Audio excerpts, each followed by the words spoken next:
Welcome to the Real News Network. I'm Paul Jay in Miami Lakes, Florida, and welcome to Reality Asserts Itself. You're wondering why I'm in Miami Lakes, Florida. Well, you're going to find out in just a few seconds. But we're going to deal with a rather serious subject in this interview. We're going to deal with the role of Saudi Arabia and its effect or influence on U.S. foreign policy, and a little bit of background, recent background, about U.S.-Saudi relations. Saudi Arabia, as everyone who follows this story, has been certainly one of the driving forces in what's unfolding in Syria. The armed opposition in Syria has been armed by Saudi Arabia, and the Saudis have been putting enormous pressure on the American government to directly militarily intervene. The United States is now involved in negotiations with Iran to make some kind of a pact that would have the Iranians back off on any nuclear program they have. The Iranians say it's not a weaponized program, and so does American intelligence, but there's a lot of fear or concern on the part of many that in fact it could become a weaponized program.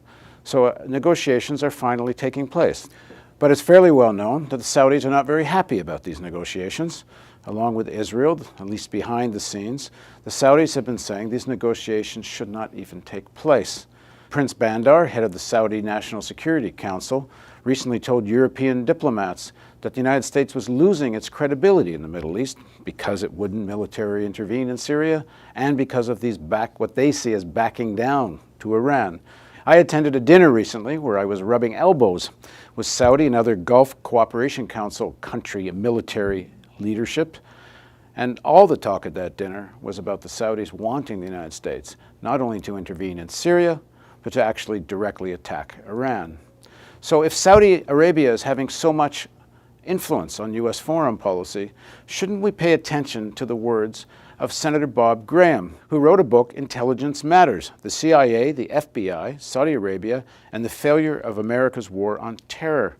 In that book, he said fairly strong things about Saudi Arabia, and here's one of them. I believe, and I'm adding a word here to give it context, there's a state-sponsored terrorist support network that still exists, largely undamaged, within the United States. The whole book is about the role of Saudi Arabia and its connection to 9/11, and according to Bob Graham, members of the Saudi government and royal family were directly connected to inspiring, funding, and helping support the organization of certain 9/11 conspirators. And that's a result of his work as chair of the Congressional Joint Committee on 9/11. So if we're going to look at today's effect and role of Saudi Arabia on current policy and the important role it's playing, we should also pay attention to the recent history of Saudi Arabia. And now joining us to talk about all of this is Senator Bob Graham. Thanks very much for joining me. Thank you very much, and I appreciate your interest in this very important and underreported subject.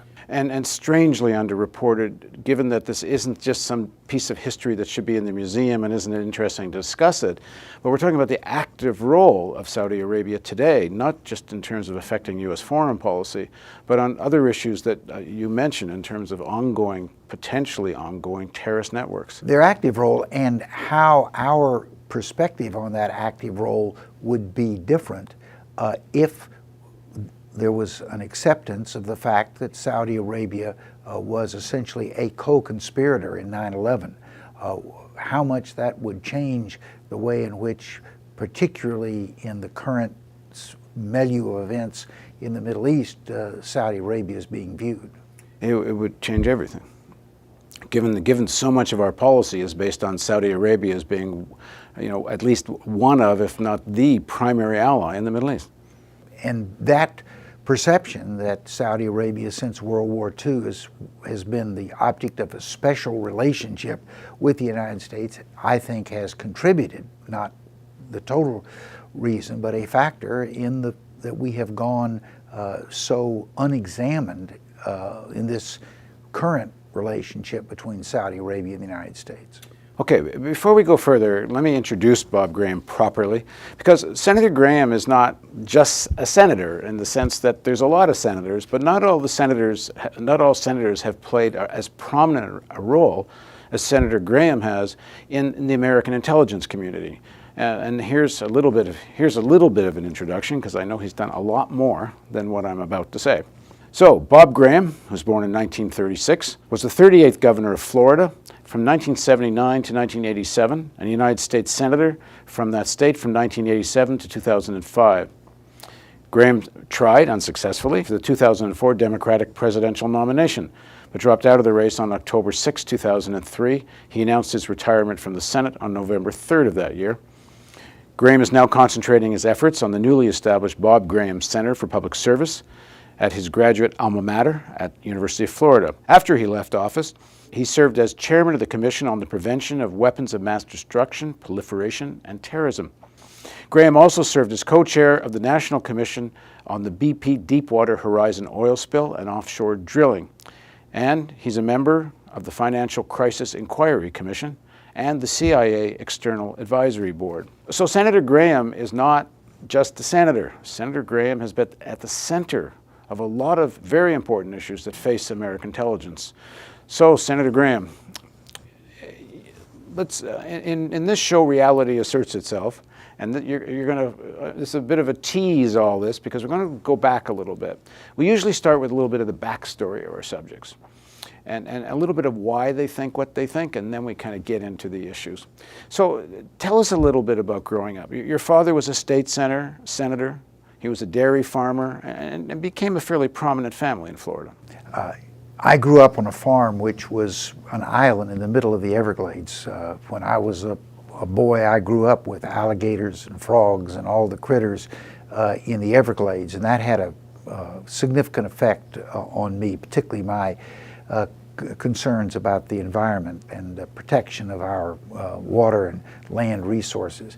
My father was a very strong influence on me. He had been a mining engineer in the West back at the beginning of the 20th century. He was born in 1885 of Canadian parents and was a very strong, forceful person, but had a special way of relating to people. People wanted to work with him because they admired his honesty and forthrightness, and that he treated people with dignity and respect. Those are qualities which I learned from him, and I hope I've been able to apply. Now, he became a state senator. Did you grow up in a house filled with politics? Yes, and he became a state senator because in the mid-1930s there was a great deal of corruption in South Florida. Al Capone had moved much of his operations from Chicago to Miami. My father was offended by that, and although he'd never had been in politics before, he thought one way that he might make a contribution would be to be elected to the Florida State Senate at a time when the state exercised almost total control over cities and counties in Florida. He was elected. In fact, one of the first things he did was abolish the city of Hialeah, which was somewhat at the center of the corruption in Dade County, and then reestablished the city of Hialeah, naming the mayor and all the members of the city council. Those new members in turn fired the police chief, brought in some honest people, and Hialeah for a period of time was a very clean city, and I think that influence has continued to today. Now, when you grow up, in terms of your conception of America and the American narrative, there's an official narrative, and then there's kind of a real history. You become, when you are a senator, a very vocal opponent of the war in Iraq. And in your book, you're pretty clear that you think that the Bush-Cheney administration essentially lied about weapons of mass destruction in Iraq. When you're growing up, can you imagine such a thing? You're seeing corruption, but can you believe a president would lie America into war?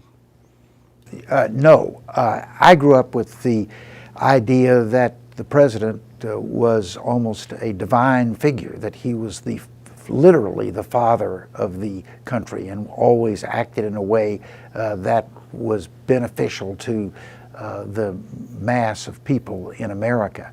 I had a very high reverence that you may have disagreements with the current occupant of the office, but the presidency itself was a benighted position deserving of your respect and worthy of your confidence.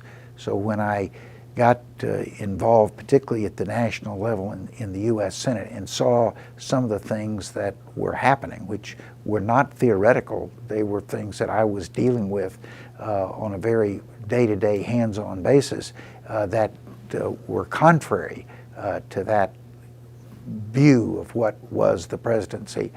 It was a very disillusioning experience. And maybe some of the comments that I make in the book, Intelligence Matters, reflect that path to disillusionment. Prior to the Iraq War, are there moments on that path? That was the dramatic moment. There were some other things that I observed while I was in public office that caused me to adopt a more pragmatic and a less "I'll give you the benefit of the doubt" approach What year to viewing people. are you in the Senate? I went in the Senate in 1987. Okay. And when do you get onto the Intelligence Committee? In 1993. So from 93 forward, and I suppose a lot of this stuff is classified, but are there things that you know from being on the Intelligence Committee that were on this path to disillusionment? Again, the circumstances that surrounded 9/11 and the run-up to the Iraq War were the epiphany events in my full appreciation of this. But there had been other things that had occurred which began to harden me for this epiphany which I was to experience in the near future. Are there examples of that? And let me say, because, I mean, you pursue stuff with your committee on 9/11 that it would have been a lot easier for you not to pursue. And especially would have been a lot easier for you to shut up afterwards. But you didn't. I mean, you wrote a book about it. You wrote a novel because some of the stuff was classified, and the only way to get a sense of it was through fiction. But then you write a nonfiction book where you really come out with some bold statements. It would have been a lot easier for you to keep quiet. So what makes you that person? I think it's my growing up experience, the influence of my father, the unvarnished patriotism which as a 50-year-old became a little less unvarnished as I saw some of the realities of activities that fell short of my expectations of how people in the highest office should perform.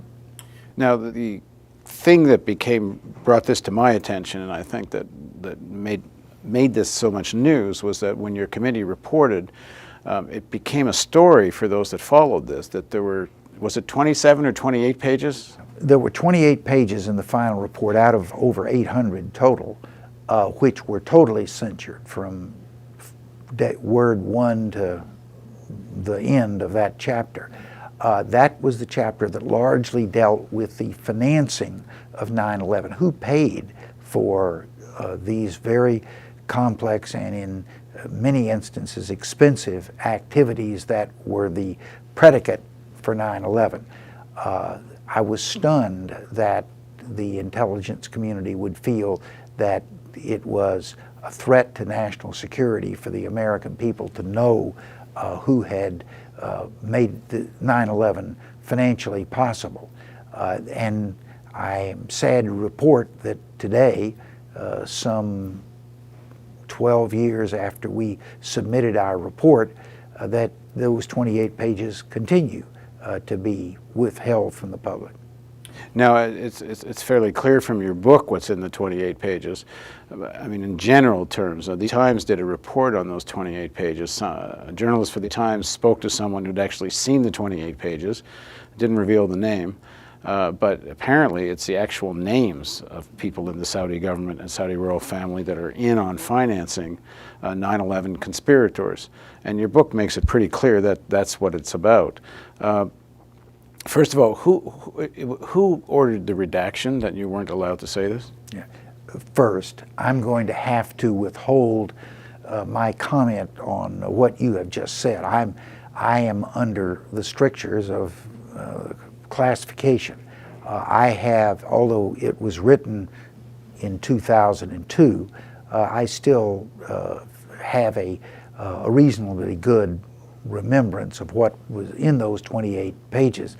But I'm frustrated because I can't talk about it. I know, and that's why I quoted the Times and didn't ask you. Well, I appreciate because I know you can't say it. Yeah. But the Times said they had talked to someone, and I'm not even asking you to confirm it because that might get you in hot water too.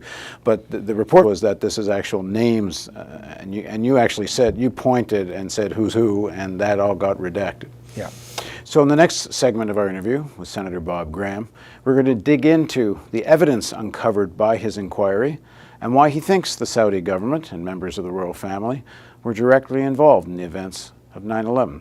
Please join us again on the Real News Network for Reality Asserts Itself with Senator Bob Graham.